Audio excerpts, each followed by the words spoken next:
এই মুহূর্তে যে খবর পাওয়া যাচ্ছে, অভয়া মঞ্চের সদস্যদের যে মিছিল আরজি করার দিকে এগোচ্ছিল সেই মিছিল আটকে দিল পুলিশ। পুলিশের সঙ্গে বচসায় জড়িয়ে পড়েন তারা। মিছিল যাবে না।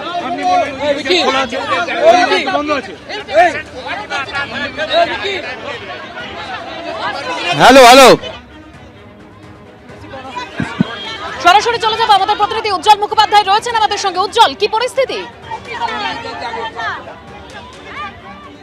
দেখো সেটা হচ্ছে তারা মিছিল নিয়ে এসেছিলেন, কিন্তু আরজি করের যে গেট সেই গেট কিন্তু আটকে দেওয়া হয়েছে, মিছিল নিয়ে ভেতরে ঢুকতে দেওয়া হচ্ছে না।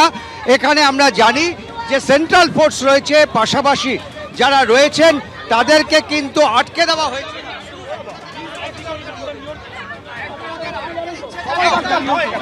ডাক্তার না হলেও সবাই ডাক্তার নয়, আটকাচ্ছে। হাসপাতালের ক্যাম্পাসে ঢুকতে দেওয়া হবে না বলছে, কোনো রেস্ট্রিকশন আছে? আমরা জিজ্ঞেস করছি যে কি রেস্ট্রিকশন আছে, কোনো কিছু উত্তর দিতে পারছে না।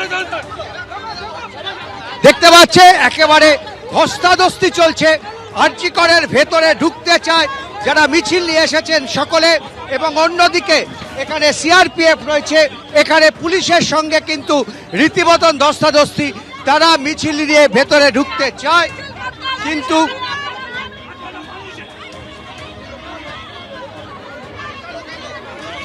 হাসপাতালটা মানুষের, হাসপাতালটা পুলিশের না। হাসপাতালে যে পুলিশ থাকবে তাহলে আমার মেয়েটা খুন হতো না।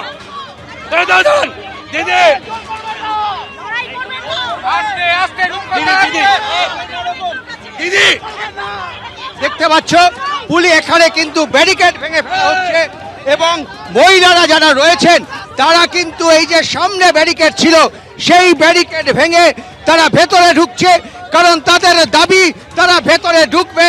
10 মাস হয়ে গেল, এখনো পর্যন্ত কিন্তু কোনো বিচার পাননি। তবে মূল গেট বন্ধ করে রাখা হয়েছে, আরজি করের যে মূল গেট সেটা এখনো একেবারে উজ্জ্বল ছবি দেখতে পাচ্ছি আমরা, যেখানে আরজি করের ভেতরে ঢুকতে পারছেন না অভয়া মঞ্চের সদস্যরা, পুলিশের সঙ্গে বচসায় জড়িয়ে পড়েছেন তারা। ধন্যবাদ উজ্জ্বল।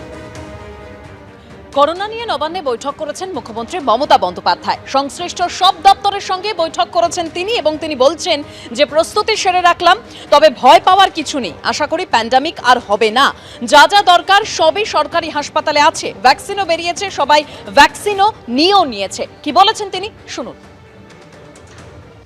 সতর্ক আমাদের থাকতে হবে, কোনো প্যানিকই ক্রিয়েট করা নয়। যদি বাই চান্স সেরকম কিছু হয়, আমাদের প্রস্তুতি তৈরি থাকবে। এটা নিয়ে ভয় পাওয়ার কোনো কারণ নেই।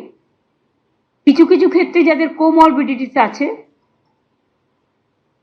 যাদের লাংসের প্রবলেম আছে, চেস্টের প্রবলেম আছে, হার্টের প্রবলেম আছে, বা অন্যান্য নানা রকম প্রবলেম থাকতে পারে,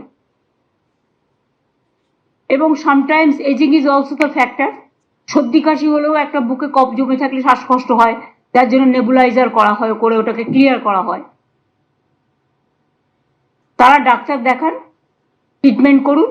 আমরা নিজেদের ইন্টারেস্টে নিজেরা মিটিংটা করলাম, যাতে ফার্দার যদি কখনো সেরকম পরিস্থিতি হয় তখন আমরা যেন প্রস্তুতিটা রেখে দিতে পারি, যাতে কোনো অসুবিধে লোকের না হয়।